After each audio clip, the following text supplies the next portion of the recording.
हरे कृष्णा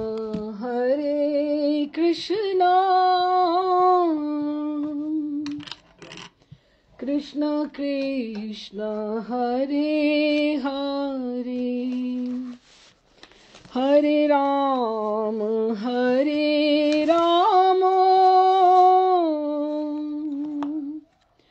राम राम हरे हरे, हरे कृष्णा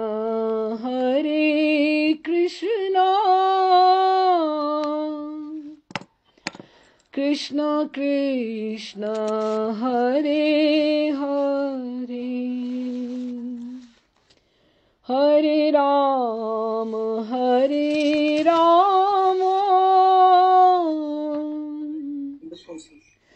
राम राम हरे हरे, हरे कृष्णा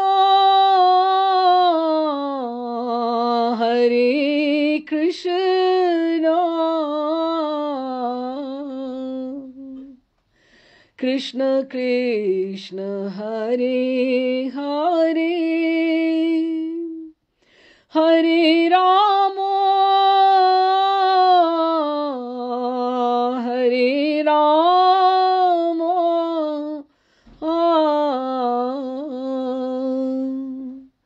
राम राम हरे हरे, हरे कृष्णा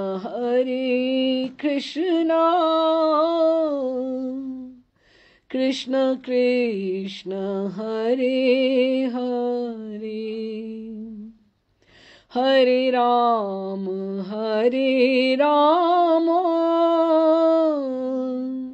राम राम हरे हरे।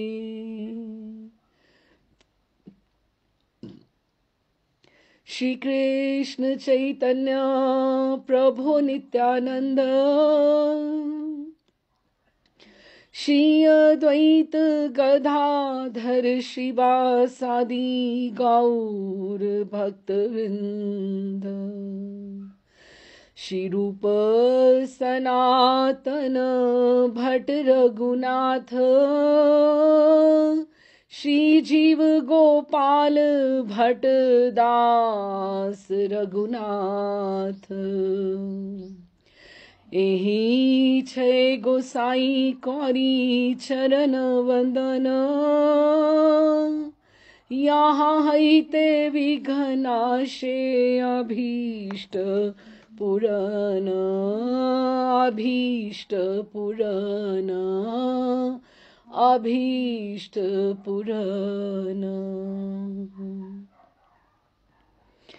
राधे श्याम जी, आप सबका स्वागत है नरोत्तम प्रार्थना के अगले सत्र में। हम बस विश्राम की ओर बढ़ रहे हैं और इसके साथ साथ बहुत कुछ सीख कर भी हम नरोत्तम ठाकुर दोहरा रहे हैं बातें कि और एम्फेसाइज कर रहे हैं। जैसे टीचर कोई आचार्य होते हैं तो वो कहते हैं कि ये बहुत इम्पॉर्टेंट बात है, इसको आप अच्छे से दिमाग में बिठा लीजिए, ये बहुत इम्पॉर्टेंट है, इसका ज़रूर ध्यान रखना, इसको ज़रूर रिवाइज कर लेना। इस तरह से केवल अब 5-6 पद जो रह गए हैं ये बहुत गहराई में और बड़े सुंदर हैं, जिसका हमें मनन चिंतन करते रहना चाहिए। तो अभी आज हम 51वां पद 51 जो है 51 वो करेंगे। पहले मैं इसका गायन कर लेती हूँ, जिसके पास ग्रंथ हो वो भी निकाले में। और बहुत धुनों में गाया गया है इसको, बहुत सुंदर पद है, बड़े बड़े बहुत सारा। आपको अगर आप देखें गूगल पे भी, आपको यूट्यूब पे भी आपको ये मिल जाएगा। और ये जो पद है आई शुड से ये पूरे की पूरी नरोत्तम प्रार्थना का सार है। तो हम भाग्यवान हैं, हम इसको पढ़ भी पा रहे हैं। जिसके हाथ तक ये पहुंचे, ये भी बहुत बड़ी बात है। दर्शन होना तो वो हर एक की अपनी स्थिति है, लेकिन आज अब मन से हम गायन करें नरोत्तम प्रार्थना के, नरोत्तम ठाकुर के आश्रय में, अपने गुरुदेव के आश्रय में।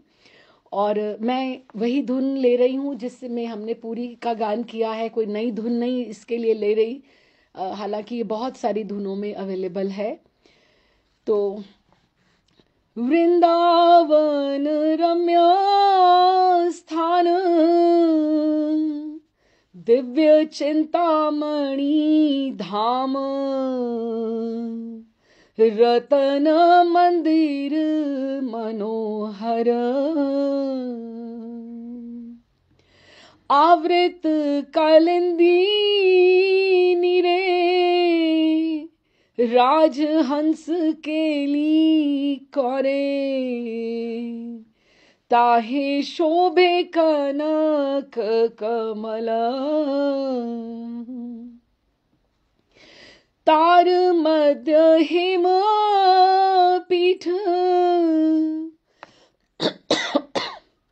अष्टदले वेष्टित, अष्टदले प्रधान नायिका, तार मध्य रत्नासने, भसिया छेन दुई जने, श्याम संगे सुंदरी राधिका, श्री रूप लावण्य राशि, अमई पड़ी छे खसी, हास्य परिहास संभाषणे, नरोत्तम दासे कोए, नित्य लीला सुखमय, सदाए सफूरक मोर मने, सदाए सफूरक मोर मने, सदाए सदाए सफूरक मोर मने। जो हमने कल पद का गान किया, वो पुनः उन्होंने हमें रिवाइज करवाया सारा का सारा प्रार्थना में कि तुम ये करना और तुम ये ना करना। सत्संग का अपना ध्यान रखना कि तुम किसका संग कर रहे हो, कौन कौन से विषयों की ऊपर तुम सोच रहे हो, किसकी तुम बात कर रहे हो, कौन कौन सा विष खा रहे हो। कि ये जो जानी या बुझी या विष खाई ना, ऐसे तुम्हारे आगे अगर विष का कटोरा पड़ा हो तो तुम नहीं खाओगे।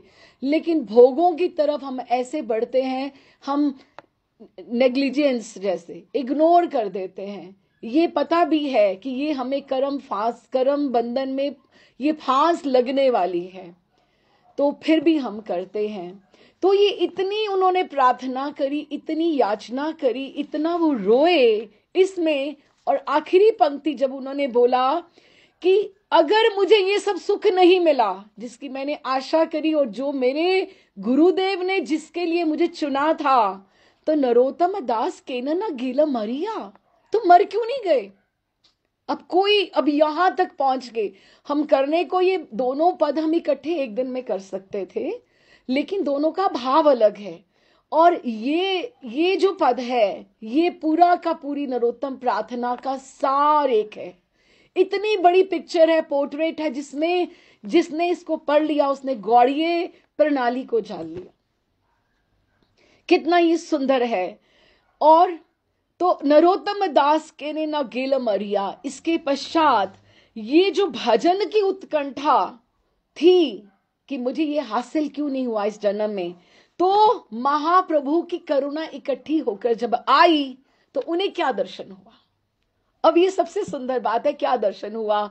हम पिछला भूल जाएं कि कल उन्होंने कितना वो रोए, कितना वो परेशान थे, कितनी उन्होंने बात करी, कितना हमें समझाए।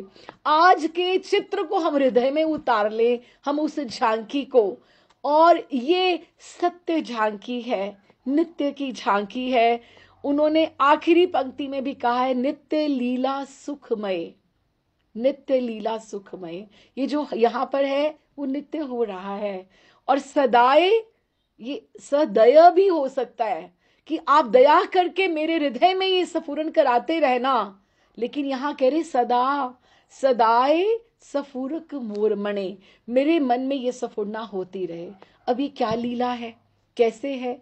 ये भी जो प्रार्थना है तो कितने कितने 2 4 6 8 10 और 12 पंक्तियां हैं और बीजक है।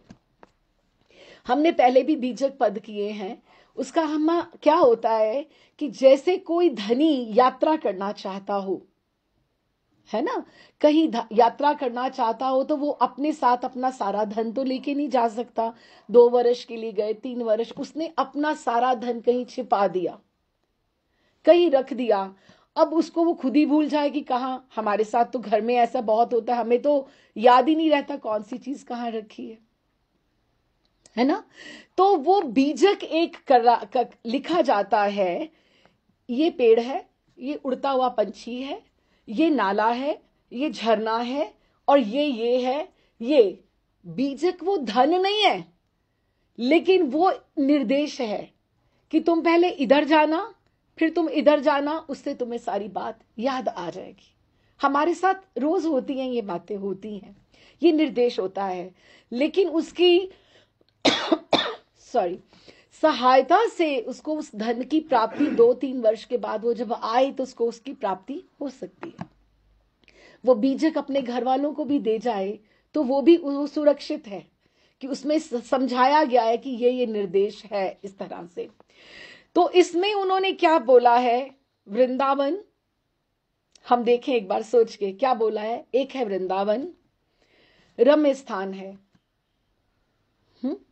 उसके बाद वो चिंतामणि धाम है, उसमें एक रतन मंदिर है, फिर उसमें एक कनक का कमल है, और उसके बीच में सिंहासन है, और उसके इर्द गिर्द जो है वो 8 कमल की पेटल्स हैं, और उसके आगे 8 और हैं, और उसके आगे और 8 हैं। तो आपको क्या स्मरण में आता है? ये हमारे वृंदावन की योग पीठ का चित्र है। बीजक ही तो हुआ ना कि अगर हम उसके फिलिंग द ब्लैंक्स को अगर हम जोड़ेंगे तो हमें ये समझ में आना शुरू हो जाएगा वो हमारे से क्या बात कर रहे हैं। ये श्री राधा गोविंद देव की झांकी है वृंदावन की। महर्षि कहते हैं गौड़ियों के 3 ही ठाकुर हैं, मदन मोहन, गोविंद देव जी और गोपीनाथ। जितने भी रस ग्रंथ लिखे गए हैं इन तीनों को ही मध्य दृष्टि रख के लिखे गए हैं। गोपीनाथ जो शरणागति गोपियों को भी अपनाने वाले हैं, उनको उनके स्वामी हैं। मदन मोहन जो निकुंज के हैं ठाकुर, जो इधर की बात उधर, उधर की बात उधर, इधर सब करते हैं। और तीसरे जो राधा रानी के साथ निकुंज में विहार करते हैं, राधा गोविंद देव। और तीनों का सम्मिश्रण कौन है? राधा रमन जी। और ये तीनों नाम कितने इंपॉर्टेंट हैं, अब मैं बहुत आगे नहीं जाना चाहती। हम सबको पता है, हम सब दीक्षित हैं, तो हमको पता है कि ये। और एक बहुत बड़ी कंप्लेन आई मुझे कल की क्लास में, नहीं पिछली जब क्लास ली, कि आप बार बार ये क्या कहते हो, हमारे राधा रमन जी, हमारे राधा रमन जी, कि राधा रमन जी हमारे नहीं है क्या? भी राधा रमन जी तो सबके ठाकुर हैं। राधा रमन जी ने तो सबका मन मोह लिया हुआ है। वो आपके पहले हैं और हमारे बाद में हैं। आप ही हमें दर्शन भेजते हो, और आप ही प्रागट्य वाले दिन हमें 2:30 बजे उठा के मंगला के दर्शन करवाते हो कि ये आपके राधा रमन जी के आप दर्शन कर लो, उनका आज प्रागट्य हो गया। तो देखो ये आपके पहले हुए या हमारे पहले हुए? ये आपके ही पहले हैं, जो ब्रिजवासी हैं उन्हीं के पहले हैं, हमारे बाद में हैं। तो ये वृंदावन रम्य स्थान। अब हम यहां से करते हैं कि वृंदावन जो एक स्थान है, अब यहां से हम करते हैं कि देखिए वृंदावन कितना रम्य स्थान है, कितना मनोहर स्थान है। पहले तो हम इसी के बारे में समझें कि ये कैसा मनोहर स्थान है कि इसमें रम्य स्थान में वृंदावन की जो लताएं हैं, वो जब हमने भी यही बोल दिया श्रेयत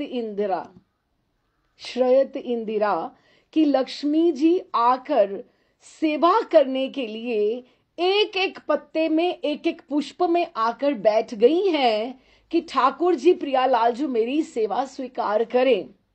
हाँ, तो वो कितने पत्ते और फूल उसके बेस्ट हो सकते हैं, तो वो कितने मनोहर हो सकते हैं, मन को हरने वाले हो सकते हैं कि वृंदावन रम्य स्थान। अब रम्य स्थान में क्या इंडिकेशन है? जहां पे रमण हो रहा है। किसका हो रहा है?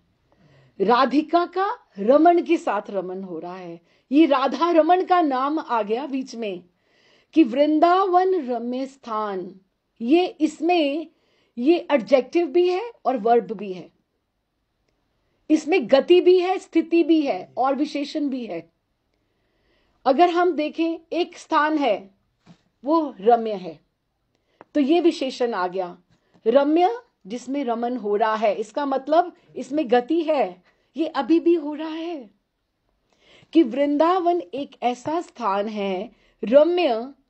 और आप एक पोर्ट्रेट बनाते जाना, अभी एक बनाते जाना अपने लिए, एक वृंदावन है, वो रम्य स्थान है। और वो दिव्य चिंतामणि धाम है। ठीक है, एक हमने सोचा मणि नहीं, चिंतामणि,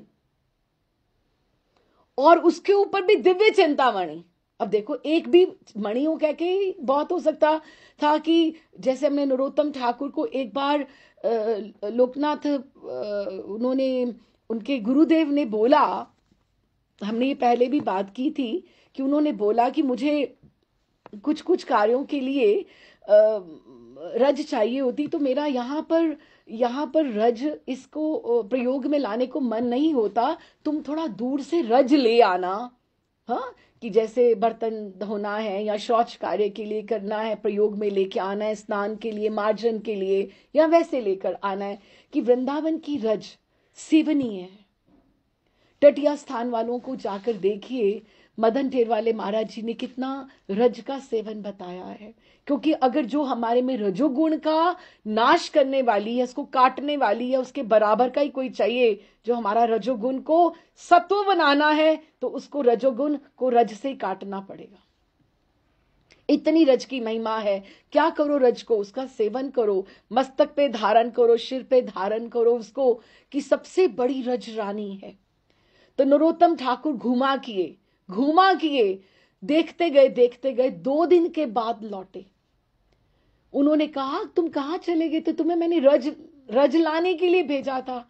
अब गुरुदेव ने ऐसी उनको दृष्टि दी, वो जहां जा रहे हैं तो उनको कौन मिल रहा है?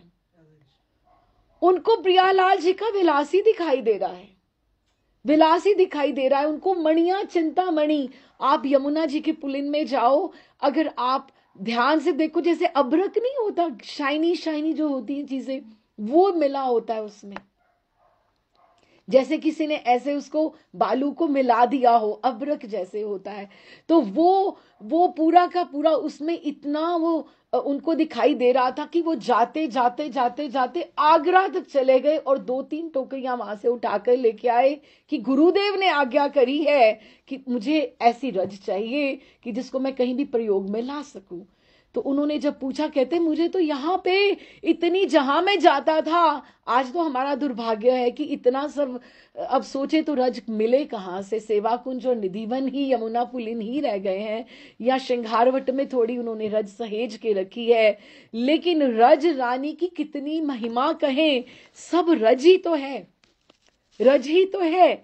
और उसके पश्चात उन्होंने उनको बोला इस तरह से कि तुम रज लेकर आए, तो मैंने जहां पर ही विलासी देख रहा था, तो मैं करते आगरा तक निकल गया और वहां से रज लेके आया। तो ये दिव्य चिंतामणि धाम केवल मणियां नहीं है हमें तो आंखों से कुछ ऐसे दिखाई भी नहीं देता है। सीधी नेकेड आई से हमें क्या दिखाई देता है? दीवार के परे नहीं देख सकते, वहां नहीं देख सकते, कुछ दिखाई नहीं देता है। तो वो कहां से दिखाई देंगी? एक तो मणि है, एक चिंतामणि है, और दिव्य चिंतामणि है, और एक नहीं है। चिंतामणि का धाम है वृंदावन, धाम घर की ऐसी बिखरी पड़ी है। सनातन गोस्वामी ने ऐसे ही थोड़ा हमने उनके चरित्र में गान किया कि उसको बोल दिया कि तुम सनातन गोस्वामी को जो पंडित आया था कि मुझे काशी से आया था शायद, कि मुझे आप मेरी बेटी का ब्याह है, तो मुझे हाँ काशी से आए थे कि मेरे को भगवान शिव ने कहा है वहां सनातन गोस्वामी जी से तुम ले लो उनके पास। तो उनको लगा मेरे पास कहां से, मैं तो खुद मधुकरी करके खाता हूं। तो उसको भेज दिया। तो भेजते भेजते उन्होंने उसको बोला, अरे अरे एक मिनट बात सुनना, जरा एक बार आना। मुझे लगता है कि मैंने देखी थी स्नान करते हुए कोई ऐसी चिंतामणि, तो तुम ऐसा करना, वो देखना घूरे के ढेर में तो नहीं है कहीं पर, घूरे के ढेर पे तो नहीं है। तो जब उसने घूरे का ढेर उसने टटोल कर देखा तो उसको वहां से चिंतामणि चमकती हुई मिल गई। वो लेकर उनके पास कहते, हाँ हाँ यही थी, यही थी। मैंने अपने प्रयोग की ना समझ के मैंने उसको ऐसे कहीं रख दिया था। तो तुम कहते मैं ले जाऊं इसको? हाँ ले जाओ, बेटी का ब्याह कर दो, अच्छे से कर देना, ये चिंतामणि है। तो वो जाते जाते वापस आया कि लगता है इस गोस्वामी जी के पास इससे ऊपर कुछ और है, जो इसको उन्होंने यूं ही फेंक दिया था। तो उनको बोला कि मैं अपने दायित्व से निवृत्त होकर आता हूं, मैं आपसे दीक्षा ग्रहण करूंगा और आप मुझे वो धन दीजिएगा जिसके लिए आपने इसको त्याग दिया था। इसका अर्थ तो यही हुआ ना कि वो इससे ऊपर उनके पास क्या था? ठाकुर जी की प्रीति, ठाकुर जी की प्रेम भक्ति थी ना। तो उन्होंने दिव्य चिंतामणि धाम है। और तुम देखो, कभी कभी सोच के देख लेना, जो तुम बोलते हो सच हो जाता है वृंदावन में। सोच के बोला करो, वृंदावन में जो तुम बोलते हो, जो समझते हो, ठाकुर सुनते हैं उसको। ठाकुर जी ने कान लगाकर सुनते हैं। ये ऐसा, अगर तुमने विषय की भोग की कामना कर ली तो ठाकुर तुम्हें वो भी देना प्रारंभ कर देंगे कि ये मेरा जीव है, यहां पर आ गया है तो कोई नहीं, भोग ले ले, थोड़ा सा ये कर ले तो कोई नहीं, मेरा ही है ये, वो भी तुम्हें देना प्रारंभ कर देंगे। तो वृंदावन रम्य स्थान, एक रम्य स्थान है जिसमें गति भी है और विशेषण भी है। और दिव्य चिंतामणि धाम है जिसमें तुम, और है क्या चिंतामणि, होती क्या है, क्या होती है? जिससे तुम जो मांगो वो मिल जाता है, वही तो चिंतामणि है ना। जैसे कल्प वृक्ष हुए, वही तो हुए ना कल्प वृक्ष। और कल्प वृक्ष कौन हुआ? जो ठाकुर जी प्रिया जी के जो आभूषण है, वो बात करते हैं, चलते हैं, रूठते हैं, मनते हैं, है ना। अब ठाकुर जी के जो चरण हैं, चरणारविंद हैं, चरण कमल जो हैं, वो भी बात सुनते हैं, वो भी बात करते हैं। किसी भक्त ने इतना ध्यान किया कि वो भी उसने ठाकुर जी का चरणों का स्वरूप, वो कल्प वृक्ष ही हो गया, वो स्वयं कल्प वृक्ष बन गया। क्योंकि उसमें चरणों से इतनी वाइब्रेशंस आ गई, उसमें इतनी शक्ति आ गई कि आज वो जो चरण देने वाले थे, वो आज वो कल्प वृक्ष भी देने वाला हो गया। ठाकुर जी की जो नासिका में बुलाक है, बेसर जो है, क्या है? किसी ने प्रिया जी की बेसर का इतना ध्यान किया कि वो बेसर ही हो गया। यही तो है, तभी तो वो रूठते मनते हैं, तभी तो वो बात करते हैं। तो फिर यही चिंतामणि है, यही कल्प वृक्ष है। और ऐसे हमारे जो आचार्य हैं, कितने बड़े पड़े हैं, कितने भरे पड़े हैं, वृंदावन में अभी भी हैं, हमें कई दिखाई देते हैं, दर्शन देते हैं। और ये दिव्य चिंतामणि धाम है, इनके वश में ये अपने कोई कर्मों के वश नहीं आए हैं, ये हमारे प्रारब्ध काटने आए हैं। तो फिर दिव्य चिंतामणि धाम वृंदावन रम्य स्थान, दिव्य चिंतामणि धाम रत्न मंदिर मनोहर, मन को हरण करने वाला ऐसा सुंदर उसमें एक रत्न मंदिर है, रत्नों का। अब आप सोचो, एक तो पहले आप सोचते जाओ, एक तो इतना पहले रम्य स्थान वृंदावन हो गया, और उसमें चिंतामणियां, एक मोती कहीं ग्लिटर करता हो तो आपको यूं अट्रैक्ट करेगा कि पता नहीं क्या पड़ा हुआ है। तो वहां पे चिंतामणि का वो धाम है, घर है, और उसके बीच में एक रतन मंदिर है, रतन मंदिर है, रतन मंदिर मनोहर, सब चिन्मय है वहां पर। फिर आगे क्या बोला उन्होंने, आवृत कालिंदी नीरे राजहंस केली कौरे। आवृत, इस रतन मंदिर जो मनोहर है, चिन्मय जो है, ये आवृत, उसको कंगनाकार करके, वैसे तो वृंदावन को भी कंगनाकार यमुना जी बहती हैं, कंगनाकार होकर बहती हैं, लेकिन वो जो रतन मंदिर है, वो रतन मंदिर है, वो कहाँ है, कालिंदी के श्री यमुना जी के बीच बीच में है। 3 पीठ बताई हैं महर्षि ने, गुप्त पीठ, राधा कुंड पीठ और वृंदावन की योग पीठ। तीनों सिद्ध पीठ है, तीनों का समय है कि जहां पर वृंदावन रास का, रात्रि का योग पीठ का समय है। निशांत में जब प्रातः लीला में, मानसी सेवा में आप उठाते हो प्रियालाल जी को, तो आप उनको ये वाले रतन मंदिर मनोहर से उठाते हो, यमुना जी से उठाते हो आप उनको। अब मानो कितनी बड़ी बातें बता गई, बीजक ही तो है ये, बीज ही तो फैला के गए हैं नरोत्तमाचार्य कि यमुना जी और वृंदा देवी इतनी इतनी इतनी उदार हैं, वो बालू के ऊपर अपनी तरंगों से हर रात्रि हर दिन यूं ही रास मंडल बनाती रहती हैं। एक बार ये थोड़ा कि रास हुई तो हुई, वो रास मंडल बनाती रहती हैं। वो प्रियालाल जी के श्री अंग की सुगंध को, अंग राग को, पीर को, प्रिया जी के कज्जल को, ठाकुर जी के अधरामृत को, राधा रानी के अधरामृत को वो वाहित करती हुई यमुना जी चलती हैं। यमुना जी को हम छोटा नहीं समझ लें, तो यमुना जी अंग राग को वाहित करती हुई चलती हैं। महान दुर्लभ प्रेम को देने की सामर्थ्य है वृंदा देवी और यमुना महारानी में। उसका दर्शन, आचमन, स्नान, स्तुति, गान सब सब अति आवश्यक है। रस रानी कहा गया है यमुना महारानी को, यमुना महारानी को रस रानी। अब देखो, जो ठाकुर जी राधा रानी की नथ में उलझ जाते हैं, बेसर में उलझ जाते हैं, रूप की गहराई में डूब जाते हैं, और लट के मिस से प्रिया जी की लट देख लेते हैं तो उसमें उलझ जाते हैं। उसमें ठाकुर जी गोते खा खा के, जिनको त्रिभुवन नाथ, जिनको इतने ऋषि मुनि भजते हैं, वो गोते लगा लगा कर हार गए, उसमें भंवरे खा रहे हैं प्रिया जी के।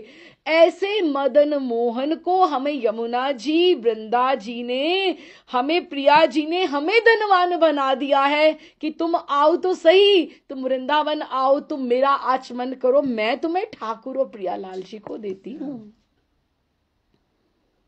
तुम लेने वाले तो बनो, धनवान बना दिया है। किसको देने, किसको दे रही हैं?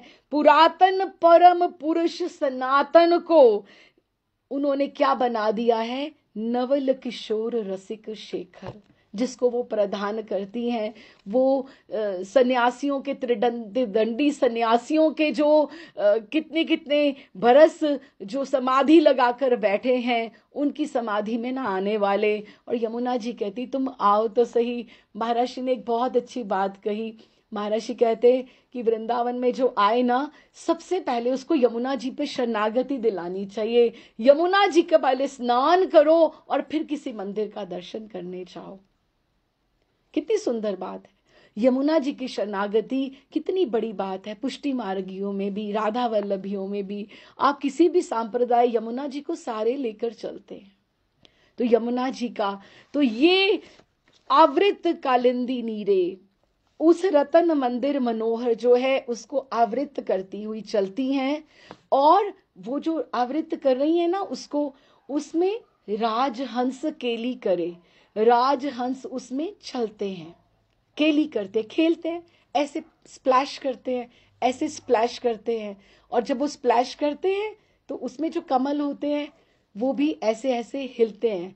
और तरंगे जब आती हैं, यमुना जी की आती हैं, तो कमल भी कोई एक ही रंग का कमल तो थोड़े ही है यमुना जी में, हम उस समय की बात कर रहे हैं। तो बहुत सुंदर भावना में समय थोड़ा लगता है। आप खिलाओ ना कमल अपनी भावना में, पीला रंग, नीला रंग, लाल रंग, गुलाबी रंग, श्वेत कमल आप खिलाओ उसमें। और उसमें राजहंस, हंस भी लिख सकते थे लेकिन राजहंस लिखा। क्यों राजहंस लिखा? क्योंकि वो राज ऋषि हैं जो वहां पर देख रहे हैं। सारे वहां पे सामान्य जन नहीं है कि वो आपको ऐसे उठाकर उन्होंने, कोई हंस आ गया जी ना।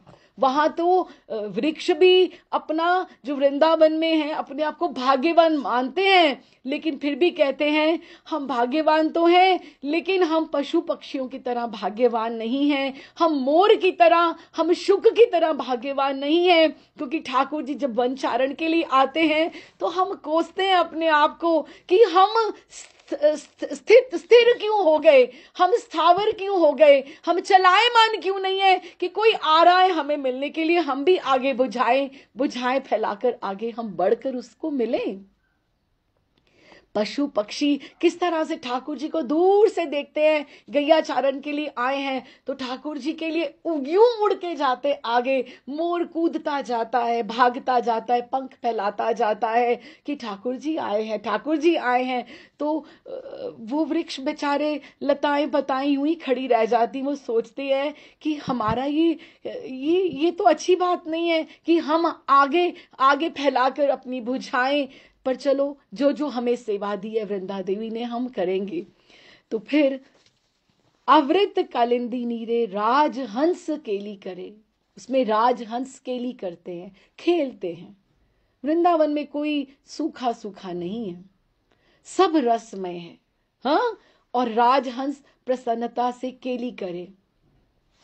तो फिर उस रतन मंदिर मनोहर में क्या है? ताहे शोभे कनक कमल। कनक किसको बोलते हैं? सोने को। उसमें एक बहुत बड़ा सोने का कमल है। अब कितना बड़ा है वो हमें अगले बीजक में, अगली पंक्तियों में पता लगेगा वो कितना बड़ा है। हम सोच सकते हैं, क्योंकि अगर ये कालिंदी अगर आवृत करके चल रही है, ये रतन मंदिर बिहारी जी जितना बड़ा होगा, या राधा रमन जी के मंदिर की तरह बड़ा होगा, या इमलीतला श्रृंगारवट की तरह बड़ा होगा, अभी हमें साइज का पता लग जाएगा ये कितना बड़ा मंदिर है ये।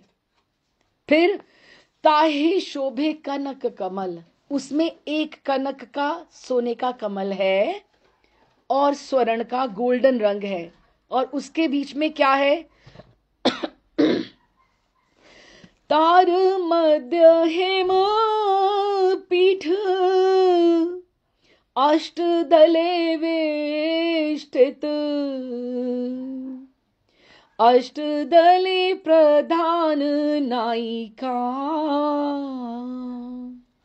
इस कनक कमल के बीच में, हाँ, कनक कमल के बीच में तार मध्य, तार उसके मध्य में हेमपीठ है। हेम भी सोने को बोला जाता है, सोने की पीठ है अर्थात सिंहासन है। और मंदिर ही रत्नों का है, धाम भी रम्य स्थान है, चिंतामणि धाम है, और राजहंस केली कर रहे हैं, और उसके बीच में एक सिंहासन है।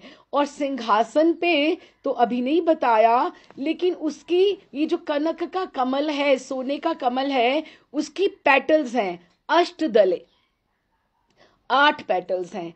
8 पेटल्स जो हैं उसमें जैसे 1 2 3 4 5 6 7 8, और उसमें कौन है?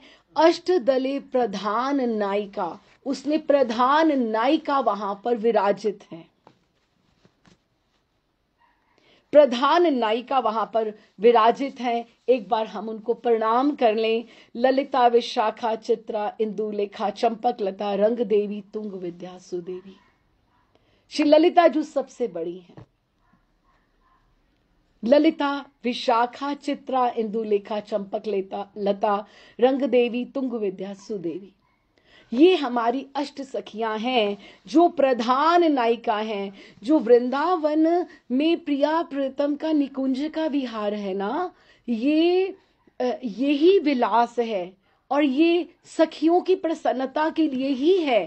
प्रिया प्रियतम जो है वृंदावन में एक नट नटी है, बड़े महर्षि कहते हैं नट नटी हैं। वो खेल खेल के दिखा रहे हैं किसको? सखियों की प्रसन्नता के लिए। वो खुद सेवा भी संपादित करती हैं और वो जो चाहती हैं वो क्रीड़ा करते हैं, वो खेलते हैं और सखा चाहते हैं मैक्सिमम टाइम हमारे साथ क्रीड़ा करें। राजहंस चाहते हैं, मोर चाहते हैं, बेस्ट टाइम सखियां चाहती हैं और कि हमारे साथ क्रीड़ा करें, हम समीप में रहें।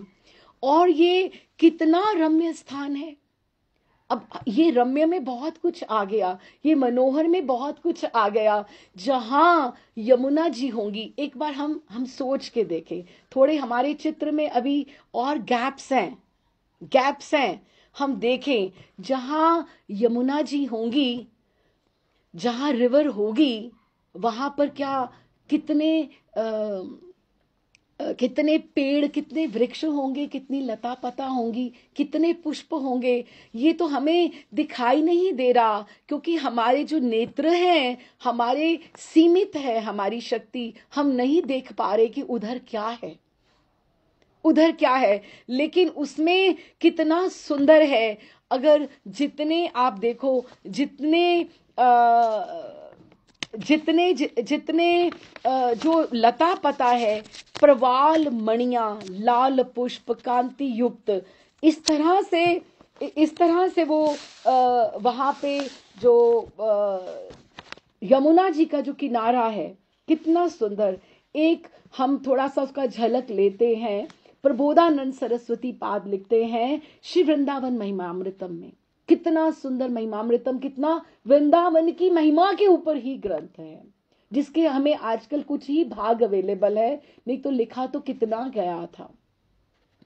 और इदम वृंदावनम रम्यम मम धामेव केवलम, कि इतना कि धामेव केवलम, ये रमणीय वृंदावन केवल मेरा ही धाम है। इस वृंदावन की रम्यता के विषय में श्रील प्रबोधानंद सरस्वती पाद ने श्री वृंदावन महिमामृतम में क्या लिखते हैं कि जो वृंदावन श्री राधा कृष्ण के विलास रस से पूर्ण होने के कारण अति चमत्कार जनक है, जो स्थान महामाधुर्य सार होने से अत्यंत विस्मयकर और श्री हरि को भी रस देने वाला है। वृंदावन जो है, हमें तो जो प्रसन्नता देता है, ठाकुर जी प्रियालाल जी को भी प्रसन्नता देता है, तो उनको भी प्रसन्नता देने वाला है।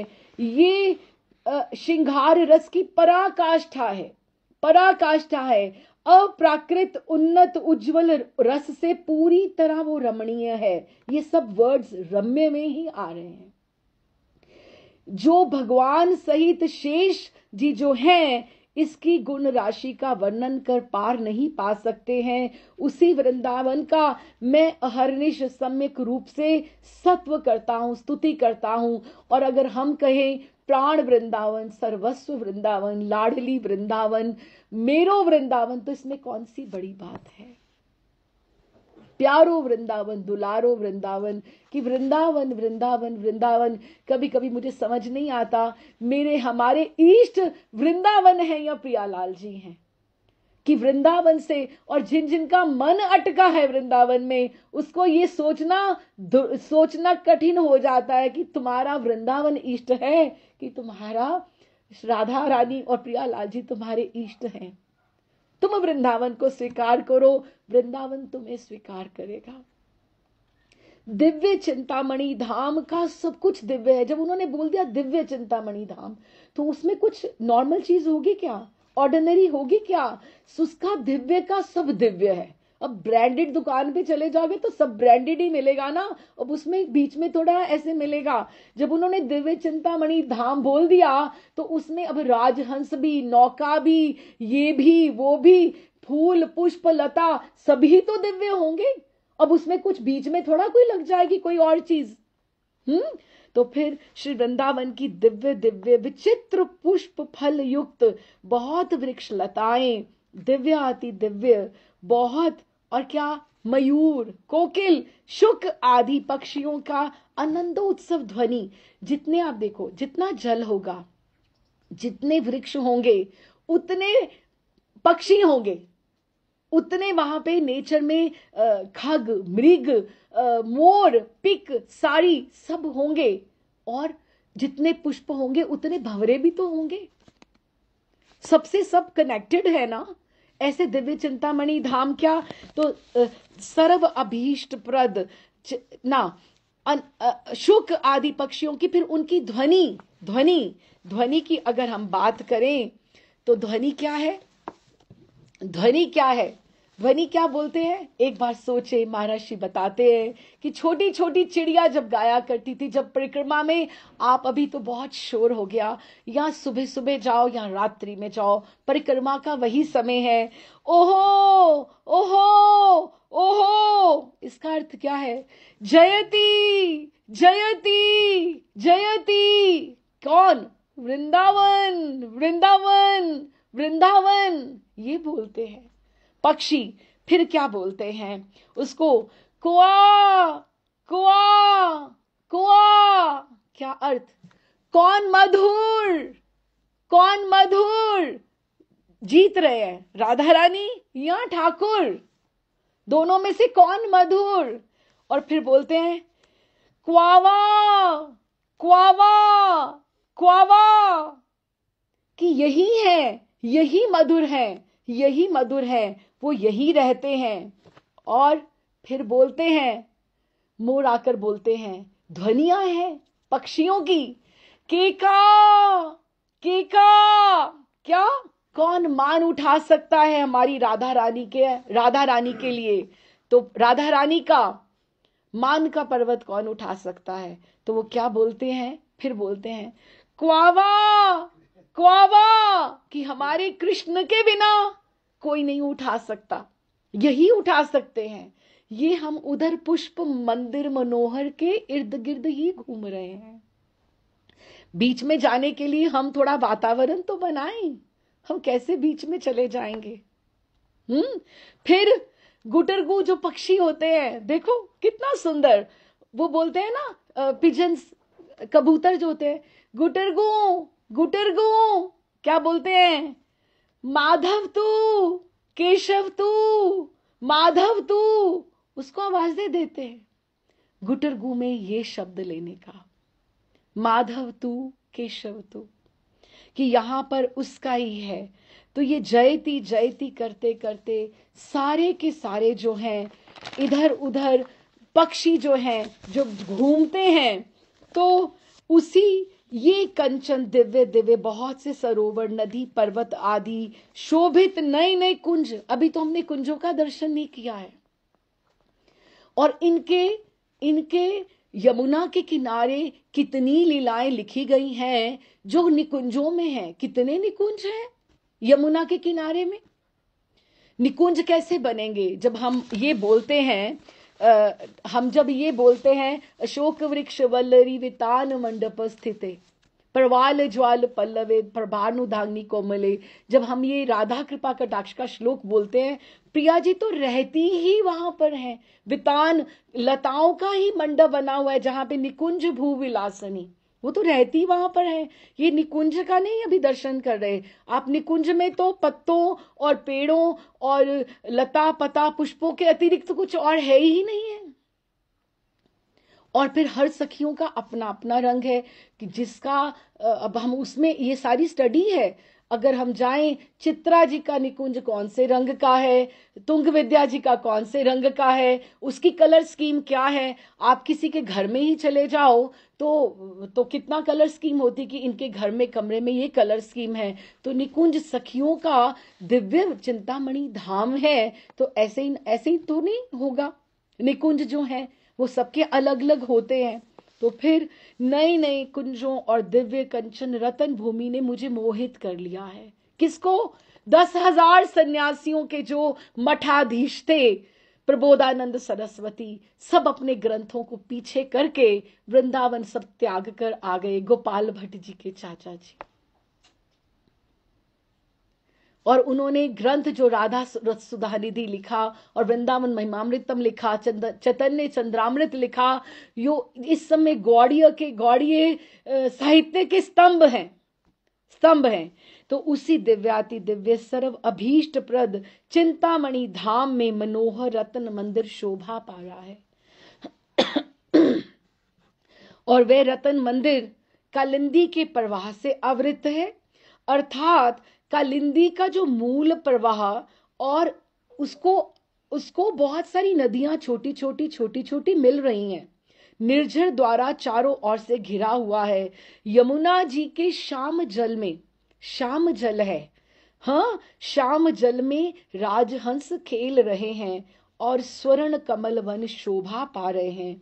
यमुना जी की जो घेरा है उसके भीतर हेम पीठ है, हेम स्थली है। और अब आप ये सोच के देखो, बहुत अच्छी बात है, सोच के देखना। अब ये जो रतन मंदिर है उसकी रिफ्लेक्शन भी तो यमुना जी में आती होगी। ठाकुर जी तक तो पहुंच ही नहीं है। कहां हम पहुंचेंगे, कहां देखेंगे? हमें वो वृंदावन की झलक ही दिख जाए। वो जो अप्रगट वृंदावन है, इस प्रगट वृंदावन के भीतर छिपा हुआ है, वो उसकी रिफ्लेक्शन कितनी, जो वो रत्नों का मंदिर है, कनक कमल की वो है, पेटल्स हैं, उसकी रिफ्लेक्शन भी तो पड़ती होगी ना। वो जो श्याम धारा है कालिंदी की, उसके बीच में है सारा का सारा। तो हेम स्थली, स्वर्ण कांति, ये एक दिया कभी सोच लेना देखकर, यमुना जी के किनारे जाके कहीं अक्षय तीज हो या कोई और कार्तिक की पूर्णिमा हो, तो कितने दोने दिए चलते हैं वहां पर, दिए चलते तो यमुना जी कितनी सुंदर लगती हैं। लेकिन अगर वो रतन मंदिर मनोहर की कहीं झाल पड़ती हो तो आप गिनते गिनते थक जाओगे कि ये किस किस की झाल कहां कहां पड़ रही है। हमारी इमेजिनेशन का कोई अंत हो सकता है? कोई स्रोत ही नहीं मिल सकता कि हम ये कहां तक पढ़ें, कि कहां तक। और उसके भीतर अष्टदल पर 8 प्रधान नायिका विराज रही हैं। वो उपविष्ट हैं। वापस पुनः अपने ग्रंथ पर आते हैं। ये रम्य मनोहर वृंदावन की झलक है। अब हम भीतर ठाकुर जी को स्पर्श करते हैं। हम हेमपीठ तक पहुंचे हैं। तार मध्य हेमपीठ, उसके बीच में क्या है? हेमपीठ है, सोने की पीठ है। और अष्ट दले वेष्टित, 8 पेटल्स के ऊपर, 8 दलों के ऊपर प्रधान नायिका, वहां सखियां विराजती हैं। तो क्या बोला? तार मध्य रत्नासने, बसी आछेन दुई जने। ये सारा प्रपंच किसके लिए हो रहा है? इतना मंदिर, इतना निकुंज, इतने पक्षी, इतना सारा कुछ, वो वहां पे 2 जने रहते हैं। नाम भी नहीं बोला, बीजक ही तो है। तुम सोच लो ना। अब हम तो यही सोचेंगे, हमारे प्रिया लालजू हैं, हमारे प्रिया लालजू हैं, उसमें और कुछ सोने रत्नों से कम है ही नहीं। हरिदास जी को उन्होंने, अकबर ने बोला ना कि मैं बना के देता हूं, कुछ मैं बना देता हूं। उन्होंने उनको वो हार दिया, यही तो था कि हार दिया उन्होंने। तो उन्होंने एक इधर से हिरन डोलता आ रहा था, तो उसको हिरन को यूं ही पहना दिया। तो उनको लगा ये कैसे है, इनको इतना भी नहीं पता ये मणियों का हार था। तो उसी समय वर्षा हुई और कितनी मणियां, धीरे धीरे इतनी मणियां वहां निधिवन में बिखर गई कि वो स्तब्ध रह गया। इतने हिरणों के झुंड भागते आए और हर एक के गले में वही हार था जो अकबर ने हरिदास जी को समर्पित किया था। और उन्होंने दिखा दिया कि तुम दिव्य चिंतामणि धाम में बैठे हो, तुम अपनी एक मणि लगाकर तुम गौरव महसूस कर रहे थे कि मैंने इसको हरिदास जी को ये दे दिया। कहां तक पहुंचेंगे, कहां तक पहुंच है? राजाओं महाराजाओं की नहीं है तो हमारी कहां तक पहुंच है? तो उन्होंने क्या बोला? तार मध्य रत्नासने, उसके मध्य में, कनक कमल के मध्य में तार मध्य रत्न का एक सिंहासन है और उसके ऊपर बसी आचेन दुई जने बसे हुए हैं, बैठे हुए हैं, विराजित हैं। कौन? दुई जने। ये अगला जो पद आएगा ना, जो उसमें फिर यही आएगा। हम अब ये उन्होंने बहुत रो लिया, बहुत गा लिया, पूरी के पूरे पदों में गाते रहे, रोते रहे, ये मत करो, ये करो, मुझे इसकी कृपा चाहिए। ये कृपा बरस रही है तो वही मैं ढूंढ रही हूं, बरस रही है तो लेने के लिए कितने लोग आ रहे हैं? हम लेना, हम बटोरे ना अब इसको। तार मध्य रत्नासने, ये इसके बीच में रत्नों का सिंहासन है, उस पे विराजित हैं कौन? दुई जने, दो जन बैठे हैं। कौन? श्याम संगे सुंदरी राधिका, हमारे श्याम के साथ सुंदरी राधिका है। कितने प्रेम से बोला है, कुछ और भी बोल देते, लेकिन श्याम, श्याम संग कौन है? जैसे वो घर के लोग होते हैं ना, हमारी वो राधा रानी है, वो कहाँ किसके साथ है? श्याम के संग है। कितने प्यार से बोल रहे हैं कि वहां रत्न के सिंहासन पर कौन बैठा है? श्याम संगे सुंदरी राधिका। फिर क्या बोला? ओ रूप लावण्य राशि। अब इसकी बात करेंगे तो इसी में चले जाएंगे कि वो क्या लावण्य है, क्या रूप है। थोड़ा नहीं है, राशि राशि है। कितनी सुंदरता है, कितनी रूप माधुरी है, छलक छलक पड़ रहा है। अब जिसके लिए इतना सब प्रपंच किया, रतन मंदिर है, कनक कमल है, रत्नों का सिंहासन है, उसके ऊपर विराजित, वो भी कोई ऐसे ही होंगे? वो कोई ऐसे ही होंगे?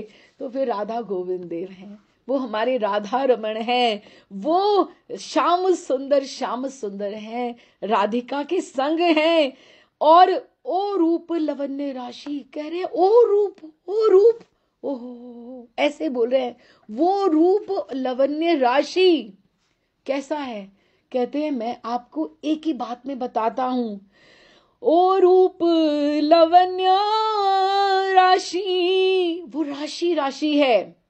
तो फिर अमई पड़ी छे खसी, अमृत भी उसके सामने कहीं टिक नहीं पा रहा, पड़िए खसी, खिसक रहा है कि अमृत क्या होता है, नेक्टर क्या होता है।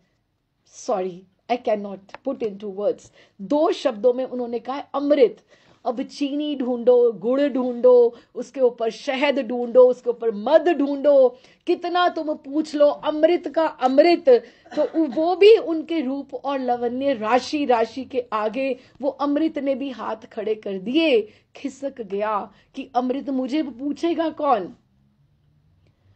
मुक्ति किसको चाहिए? प्रीति भक्ति ही तो चाहिए। किसको मुक्ति चाहिए? वो तो न्यूट्रल गियर है, ना गाड़ी आगे जाएगी ना पीछे जाएगी। तुम्हें रसगुल्ला खाना है कि तुम्हें रसगुल्ला बनना है? जो मुक्ति है वो रसगुल्ला बनना है, और जो भक्ति है, प्रीति है, वो रसगुल्ला खाना है। यही फर्क है मुक्ति में और भक्ति में। हाँ, तो फिर क्या बोला? ओ रूप लावण्य राशि अमय पड़ी छे खसी, अमृत को भी तिरस्कृत कर दिया, तिरस्कृत कर दिया। और ऊपर से देखो क्या कर रहे हैं, क्या कर रहे हैं। कभी आप ढूंढते हो ना, आपके ठाकुर जी ने वंशी नहीं धारण करी। कभी कभी कोई लोग बोलते हैं आपको क्या लगता है हर बार वंशी धारण वंशी बजाते हैं? महाराज श्री बोलते हैं, श्री विभूति कृष्ण महाराज जी, जब प्रिया जी संग में आ गई तो वंशी का क्या काम? वंशी तो धूती है, वंशी बजाते रहेंगे, वो अपनी तानी छेड़ते रहेंगे, प्रिया जी से बात नहीं करेंगे क्या? समय होता है हर चीज का, ये नहीं होता कि हर समय ठाकुर जी का। महाराज श्री ने ये भी बताया कि जब भी वंशी को आप शयन कराओ, ठाकुर जी के संग मत कराओ। अगर तुम्हें कराना है वंशी को शयन, तो प्रिया जी के तकिए के नीचे उसको विराजित करो, क्योंकि अभी ये दूती है, इसका कोई कार्य नहीं है यहां पर। वंशी तब तक उसकी इंपॉर्टेंस महिमा थी जब तक प्रिया जी नहीं आई थी। अब प्रिया जी आएंगी तो क्या वो वंशी थोड़ा बजाएंगी? तो क्या बोला, हास्य परिहास संभाषणे। प्रियालाल जी बात कर रहे हैं, संभाषण संवाद कर रहे हैं, संवाद कर रहे हैं। कैसे? हंसी, हास्य परिहास। हास्य, एक ने ये बात कही, उसकी बात का जवाब, उसको हास्य परिहास बोलते हैं। परिहास इज टू रिएक्ट। हास्य हंसना, परिहास उसके ऊपर हंसना। इसका अर्थ कि ये जो हमारा निकुंज रतन मंदिर जो मनोहर है, ये कोई शुष्क रस नहीं है वहां पे। यहां पे तो निकुंज में किलोल होता है, सखियों की हंसियों की आवाज आती है, किंकनियों की, करगनियों की, पायलों की इतनी आवाज है, नूपुरों की, कि आप सुन पाओ कि कितना शोर है। और क्या बोलते हैं, ये जो सखियां है ना, उसके लिए एक बड़ा अच्छा नाम बोला उन्होंने, ब्रिजवासियों ने। हाँ, ध्यान से सुना, ये तो लगी लूतरी है, यहां की उधर, उधर की वहां। यहां सखियां हैं कौन? कौन है सखियां? घाट पे मिले तो फिर वहां पे बात करें, यहां से मिले तो वो बात करें। सखी है कौन? जिसको व्यसन है किस चीज का? चर्चा का, बात करने का। वही तो सखी हुई। सखियां कभी दो देखी हैं आपने कि बैठी हो तो वो चुपचाप बैठी हो ना? मैंने नहीं देखी ऐसे। जब फ्रेंड्स होती हैं तो अच्छे से बात करती हैं ना सखियां, तो यही सखियां हैं। उसमें हास्य परिहास संभाषण खूब हो रहा है। और प्रियालाल जी ही नहीं कर रहे, वो पास ही तो है। उनका यहां सिंहासन है, उनका अष्टदल का ये वहां है। फिर इसके बाद उन्होंने आगे तो नहीं बताया, लेकिन हम उसको प्रणाम करते हुए चलें। ये जो अष्टदल जो हमारा है, अष्टदल जो हमारा है, उसके बाद जैसे हम राधा कुंड का गिने, तो राधा कुंड का दक्षिण पश्चिमी जो ललिता सखी जी का, जो जानवी मैया का अनंग मंजरी का है, जो वो दक्षिण पश्चिमी जो कोना है वहां पर, तो उस पेटल्स के आगे वो जो अष्टदल प्रधान नायिका, उसके आगे हमें खुद ही समझना पड़ेगा महाराष्ट्र के आश्रय में। उसके बाद पेटल्स में एक राउंड नहीं होता, फूल में एक राउंड नहीं होता, कनक कमल में उसके आगे और पेटल्स हैं। उसमें कौन है? हमारे गोस्वामी गण सिद्ध देह में हैं। कौन है? रूप रति लवंग रस राग मंजरी, गुण मंजरी मंजूलाली विलास कस्तूरी मंजरी। ये कौन है? रूप गोस्वामी पाद, रूप गोस्वामी है, रूप मंजरी है। और रति कौन है? तुलसी मंजरी हमारी रघुनाथ दास गोस्वामी पाद है, दास गोसाई। लवंगा मंजरी कौन है? सनातन गोस्वामी पाद है। रस राग कौन है? रघुनाथ भट्ट हैं। और गुण मंजरी हमारे गोपाल भट्ट जी हैं। मंजूलाली मंजरी इनके चंपक मंजरी के गुरुदेव हैं श्री लोकनाथ गोस्वामी। विलास श्री जीव गोस्वामी पाद हैं। और कस्तूरी मंजरी जो है वो श्री कृष्णदास कविराज हैं। तो आपको नहीं लगता यहां जो मंजूलाली मंजरी जब होंगी तो उनके पास ही चंपक मंजरी कहीं खड़ी होंगी, तो एक पेटल तो वहां भी चाहिए ना। इसी तरह से हर जो पेटल है, हर एक के यूथ हैं। अब आप ये कनक कमल कितना बड़ा होगा, ये कनक कमल कितना बड़ा होगा, और उसके प्रपोर्शन से ये रतन मंदिर कितना बड़ा होगा, और उसकी रिफ्लेक्शन कितनी बड़ी होगी, हम ये अपने आप सोच सकते हैं। कितने गुना गुना गुना उसका अनुपात हम देखते जाएं। और तीसरी पेटल की जो पंक्ति है, तीसरी पेटल के भी हम प्रणाम करते चलें। वो कौन है? अनंग कलावती सुभारदा हिरणांगी रत्न रेखा शिखावती कंदर फूल मल्लिका। ये तीसरी पेटल के हैं, ये कनक कमल हैं जो तीसरी पेटल के हैं। और अनंग मंजरी कौन है? ये हमारी जानवी मैया हैं। ये जो अनंग मंजरी है नित्यानंद प्रभु हैं। जब महाप्रभु गौर हरि राधा रानी के भाव में होते हैं तब नित्यानंद की अनंग मंजरी उठ आती है छोटी बहन उनको संभालने के लिए। और अनंग मंजरी इतनी कृपामयी है, इतनी कृपालु है, इतनी कृपालु है, जिनको कहा जाता है, महर्षि बताते हैं कि जिनकी तो सिद्ध प्रणालियां हैं उनको तो गोलोकवास धाम दे ही दें, जिनकी नहीं भी है उनको भी पकड़ के भीतर लेके जाने वाली हैं। वही बात है ना, आप प्रतीक्षा करते रहो। हमारी जो जर्नी है ना, जैसे हमने पिछली बार भी बात करी, ये साधक से सिद्ध स्वरूप तक हमारी ये जर्नी है।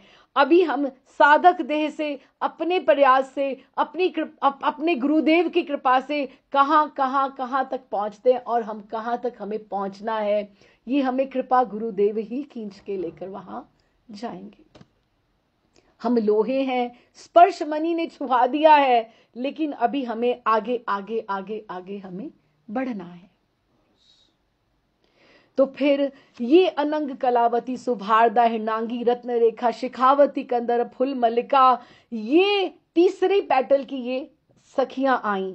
तो इसको कनक कमल को पूरा प्रणाम करते हैं। आचार्यों ने हमें बीजक दिया है। इसके पश्चात इसके 4 द्वार हैं।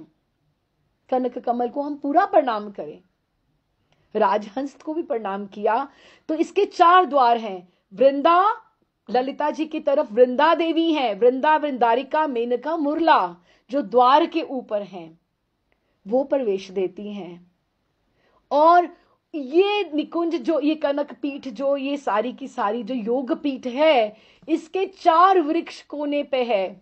संतान, हरिचंदन, मंदार, पारिजात, ये इसके 4 वृक्ष हैं। और बीच में, और ये कनक मंदिर, ये सारा का सारा किसने हमारे लिए ढूंढा? किसने बताया? गौर हरि ने हमारे लिए ढूंढा। हम गौरांग महाप्रभु की करुणा भूल सकते हैं क्या? नहीं भूल सकते। ये आचार्यों ने हमें बताया, जिन्होंने वैराग्य में रह रहकर, ऑस्टेरिटीज करके, तप कर कर इस वृंदावन को ढूंढा, विग्रहों को ढूंढा, ये ग्रंथ लिखे। हम इन आचार्यों का हम ऋणी कभी हो सकते हैं क्या? वृंदावन जाओ, सबसे पहला प्रणाम षड गोस्वामी पाद को, अष्ट गोस्वामी पाद को, सखियों वृंदावन की रज को करो। उन आचार्यों को करो जिन्होंने, हमारे पास तो समय ही नहीं ग्रंथों का अध्ययन करने के लिए, जिन्होंने माला झोली छोड़ के, अपने नियम छोड़कर रात्रि में जाग जाग कर हमारे लिए, ना उन दिनों में ना कोई टेबल हुआ करता था, ना चेयर हुआ करती थी, ना कोई स्याही होती थी, ना कोई कागज होता था, कौन से ताल पत्रों पे किसकी स्याही बना बना कर उन्होंने कैसे पुलंदे बना बना के वो नाम प्रचार के लिए हमारे लिए, हमारे पास प्रिंटिंग प्रेस के हमारे पास उपलब्ध है सब कुछ, लेकिन फिर भी हम अध्ययन ना करें, उनको हम प्रणाम ना करें, तो हमारे से अधिक मूढ़ कौन होगा?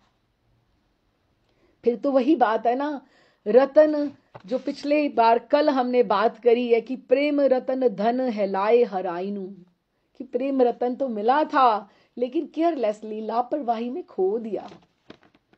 ये रत्न मिला तो था लेकिन हमने केयरलेसली इसको अपने प्रमाद में, आलस्य में इसको खो दिया। तो फिर इसका, ये हमने कनक कमल के, रतन मंदिर के, योग पीठ वृंदावन के हमने दर्शन किए। और यही है, और ये पूरा चित्र, पूरी झांकी अपने आप में सुरक्षित रखने वाली है, अपने मानस पटल पे इसको अंकित करने वाली है। फिर उसके बाद लास्ट जो पंक्तियां इसकी क्या कहते हैं, नरोत्तम दास कहे, ये वापस साधक के वेश में आ गए। ना आते तो ये ग्रंथ लिखा ही नहीं जाता, अगर मंजरी वेश में रहते तो अगला पद चलता रहता। ये एक एक के बीच में वो आते हैं वापस प्रार्थना के, तो ही ये लिखा जाता है जो उनका अनुभव है। नरोत्तम दास कहे नित्य लीला सुखमय। ये जो लीला है ना, ये बहुत सुखमय है, बहुत सुखकारी है। जो इसका देखना, इसको अनुभव करना, ये बहुत सुखमय है। ये जो झांकी है जो वो देख रहे हैं। सदाए सफूरक मोर मने, ये सदा है ठाकुर मेरे ऊपर गौड़ हरि, आप मेरे ऊपर कृपा करना कि ये मेरे मन में सदा सदा सदा स्फुरन होता रहे, ये इसकी इंस्पिरेशन होती रहे, ये मुझे सब दिखाई देता रहे जो मुझे यहाँ पे दिखाई दिया है। तो हमें ये झांकी जो है, देखो जीवन में ये घटित हो, वो तो जब होगी तो होगी, कम से कम पढ़े तो सही, ये है क्या, ना पढ़ते तो रह ही जाता ना। ये तो जब सब होगा तो ये तब ही होगा। लेकिन ये एक बात है कि गोलोक धाम जो वृंदावन है ना, वहां पर जो है वो वहां भी है और यहां भी है। ये सब वहां भी है और यहां भी है। और जो ठाकुर जी का परिकर है प्रियालाल जी का, वो कहीं भी आ जा सकता है। ये नहीं है ललिता जी चली गई, कहीं नहीं गई है ललिता जी, यही है, यही है। प्रभुपाद जी ने अपनी रसोई में जब बनाया करते थे, रात्रि में भजन किया करते थे, वो कहते थे कि मैं देखता था राधा दामोदर मंदिर में, ये तो अब सब नया कंस्ट्रक्शन हो गई, लेकिन जो पुराना जिसने प्राचीन दर्शन किया है, तो समाधियों कहते ऐसे लाइट्स ऐसी जो थी ना, ऐसे चलती थी यहाँ पे, ऐसे आत्माएं घूमती थी यहाँ पर। कोई कहीं नहीं गया, यहीं पर सेवा में निरत है, यहीं पर। ये परिकर कहीं भी आ जा सकता है। तो क्या करो, भ्रम तजो हरि प्रिया भजो, सदो नेम व्रत एक, यही यही यही यही है वृंदावन, यही यही यही निश्चय कहो रही सही टेक। यही रहो सही टेक लगाकर। जब हम ये कहते हैं कि पड़ी रहूं कुंजन के कोने, शाम राधिका गाऊं, किशोरी तेरी चरणन की रज चाहूं, कि ये यही है, यही निकुंज है और ये है। लेकिन एक भक्त के लिए, एक साधक के लिए, देखो एक और बात है, वो गोलोक धाम वृंदावन इतना वो जरूरी नहीं है, इतना अवश्य नहीं है कि हम उसका पूजन करें, उसको सोचें। हमारे लिए ये पूजन करने क्या है, ये उपास्य है हमारे लिए। परिकर तो यहां जाए वहां जाए, कोई कहीं नहीं गया, सब यहीं पर हैं। लेकिन हमारे लिए प्रकट वृंदावन जो है, यही उपास्य है। हमें इसी से ये प्रार्थना करना चाहिए कि आप हमारे ऊपर कृपा करिए कि हम आपके भीतर जो वृंदावन जो है, उसके कभी हम दर्शन कर पाए। तो बस ये बहुत सुंदर चित्र है, बहुत सुंदर पद है। और अगले पद में इसी से जुड़ी हुई अगली लीला है, जिसका हम गान अगली बार करेंगे। तो मैं अभी यही विश्राम करती हूँ। नरोत्तम दास के आश्रय में जब ये है कि ये नित्य लीला सुखमय, तो हम ये भी यही कहें, सदाए सफूरक मोर मने। ये जब उन्होंने नित्य लीला कहा है, तो उसमें उन्होंने बोला है कि ये 5000 साल पहले नहीं हुई थी, या ये 500 साल पहले नहीं हुई थी, ये नित्य है, ये आज भी हो रही है, कल भी होगी। ये अब हमारे ऊपर है कि हमारी कहाँ स्थिति है, तो उसके हिसाब से हमारी गति होगी भजन में, कि हमें क्या दिखाई देगा। और वो हमारे गुरुदेव हमारा प्रयास देखकर हमें आगे लेकर जाएंगे। तो हम यही विश्राम करते हैं। Radhe Shyam ji, I hope I could make you understand. पहले मुझे ही समझ आए, इतना गूढ़ी झांकी है, गाढ़ी झांकी है, तो फिर आपको मैं समझा पाऊं। राधे श्याम जी।